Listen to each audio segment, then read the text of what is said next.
आज हूँ सेप्टेम्बर 5। यही सेप्टेम्बर 5 को आमे गुरु दिवस रूपे पालन करुचु।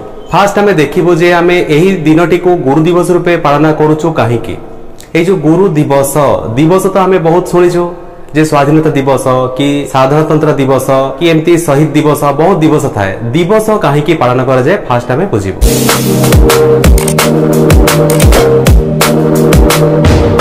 इतिहास रे केतेक दिन अछि जोथिरे गुरुत्वपूर्ण घटना गुडी घटिछि। ताले सेही दिन को मने पकेया पई आमे दिवस पालन करूछु। आज आमे देखिबो ए जो 5 तारिख को शिक्षक दिवस रूपे पालन करा जाए।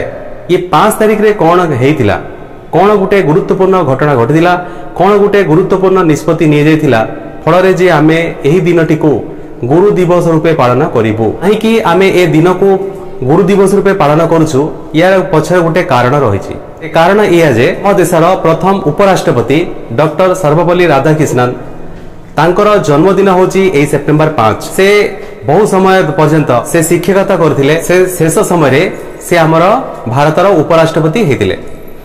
जेते बेले लोक माने गले से सेप्टेम्बर 5 को तांकर जन्मदिन पालन करिबा अवसर रे से लोक मान को बुझेले जे एही दिनटी को मो जन्मदिन पालन करिबा परिवर्ते जदि तुमे शिक्षक दिवस रूपे पालन कर ताहेले बहु लाभ मिलिबो। ये कथा से काहे की कहले ना से गोटे समाज रे गोटे कथा को उपलब्ध करथिले। से देखिले वर्तमान आम देश को शिक्षित समाज गोष्ठी दरकार। ये शिक्षित समाज गोष्ठी हेले आम देश बहुत आगे जीवो। जेते बेले से आम भारतर उपराष्ट्रपति हेले से अनुभव कले जे आम देश को साइंटिस्ट दरकार, आम देश को डॉक्टर दरकार, आम देश को इंजीनियर दरकार, आम देश को भिन्न भिन्न शिक्षित गोष्ठी लोक दरकार। जहा फल आम देश समृद्धशाली हो पार, आम देश विकसित हो पार।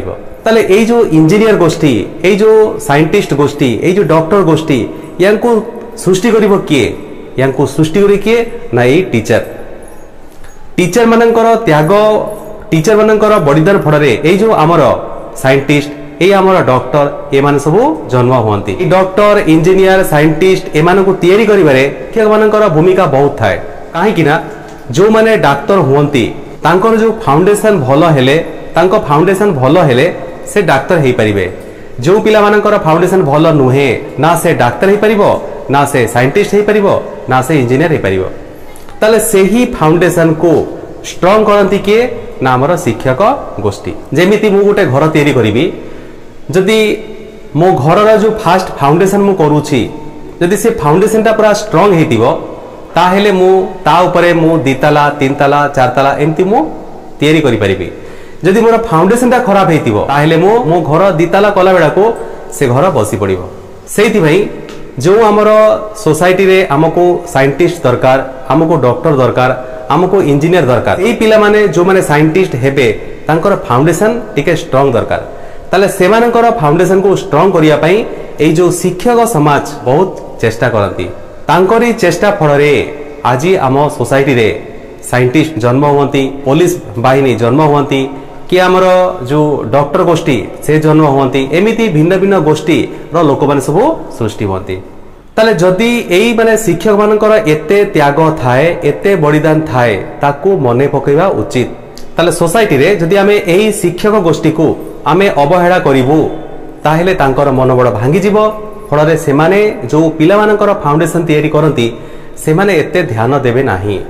तेणु तांको आमे टिके सम्मान दबा, तांको टिके आमे उत्साहित करिवा, तांको टिके आमे करेज दबा। जदि आमे शिक्षक गोष्ठी को आमे सम्मानित करिवु सेमाने पिला मानकर जो फाउंडेशन थाए ताकू सेमाने स्ट्रांग करिवे, जहा फल रे आमर शिक्षित समाज गठन हो पार। आपण माने जानथिबे जे समाज रे जदि विशृंखला व्यापे ताले को माने विशृंखला सृष्टि करंती माने अशिक्षित।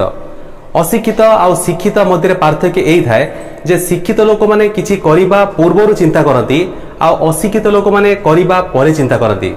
ताले जो माने करिबा पूर्व रे चिंता करंती सेमानकु रिएक्शन जणा अछि, से करिबा पूर्वरु से टिके सचेतन हुअंती जे एई काम जदि हमें करिवो ताले समाज रे विशृंखला व्यापिबो। तेणु आमे कामटा करिवो नाही। किंतु जो माने अशिक्षित आउ से माने जानि नाहंती से माने फास्ट विशृंखला सृष्टि कर दियंती, तापर से माने अनुताप करंती। ताले एई अशिक्षित लोक मानकु शिक्षित करिबा पई आमर टिके समाज रे शिक्षक गोष्ठी दरकार।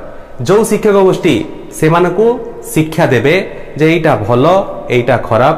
ଯଦି ସମସ୍ତେ সোসাইটিରେ ଶିକ୍ଷିତ ହୋଇଯିବେ ତାହେଲେ সোসাইটিରେ ଆଉ ବିଶୃଙ୍ଖଳା ବ୍ୟାପିବ ନାହିଁ, ସମସ୍ତେ ଶାନ୍ତିରେ ବସବାସ କରିପାରିବେ। ତାହେଲେ ସମାଜଠୁ ଆରମ୍ଭ କରି ଆମ ଦେଶ ପର୍ଯ୍ୟନ୍ତ ଯଦି ସମସ୍ତେ ଶୃଙ୍ଖଳିତ ହେଇଯିବେ ତାହେଲେ ଆମ ଦେଶ ଆଗେଇ ଯିବ। ଏଇ ଯୋଉ ଶୃଙ୍ଖଳିତ ସମାଜ ସୃଷ୍ଟି କରିବା ପାଇଁ ଶିକ୍ଷକମାନଙ୍କର ଭୂମିକା ବହୁତ ଗୁରୁତ୍ୱପୂର୍ଣ୍ଣ ହେଇଥାଏ। ସେମାନେ ବହୁତ ଗୁରୁ ଦାୟିତ୍ୱ ତୁଲେଇଥାନ୍ତି। ତେଣୁ ତାଙ୍କର ବଳିଦାନକୁ ତାଙ୍କର ସାକ୍ରିଫାଇସକୁ ଆମେ ଏଇ ଦିନ ଆମେ ମନେ ପକାଇବୁ। ସେଇଥିପାଇଁ ଏ କଥାଟା ଆମର ଯୋଉ ଭାରତର ପ୍ରଥମ ଉପରାଷ୍ଟ୍ରପତି ଡକ୍ଟର ସର୍ବପଲ୍ଲୀ ରାଧାକ୍ରିଷ୍ଣନ ସେ ଏହାକୁ ଉପଲବ୍ଧ କଲେ। ଯଦି ଆମ ଦେଶକୁ ଆଗେଇବାର ଅଛି ତାହେଲେ ଏଇ ଶିକ୍ଷା ଗୋଷ୍ଠୀ ଏଇ ଶିକ୍ଷକ ସମାଜକୁ ଟିକେ ସମ୍ମାନିତ କରିବା ଉଚିତ ଯେ ୟାଙ୍କରି ବଳିଦାନ ଫଳରେ ୟାଙ୍କରି ତ୍ୟାଗ ଫଳରେ ଆମର সোসাইটি ଆଗେଇ ପାରିବ। କାହିଁକି ନା ଆମ ସମାଜକୁ ଆମ ଦେଶକୁ ଯାହା ଯାହା ଦରକାର ତାର ଫାଉଣ୍ଡେସନ ଏଇ ମାନେ ହିଁ କ୍ରିଏଟ କରନ୍ତି, ଏଇ ମାନେ ହିଁ ସୃଷ୍ଟି କରନ୍ତି। ତେଣୁ ଶିକ୍ଷକ ସମାଜରେ ସବୁ ଶିକ୍ଷକ ମାନଙ୍କୁ ସମ୍ମାନିତ କରିବା ପାଇଁ ଆମେ ଏଇ ସେପ୍ଟେମ୍ବର 5 କୁ ଶିକ୍ଷକ ଦିବସ ରୂପେ ଆମେ ପାଳନ କରୁଛୁ।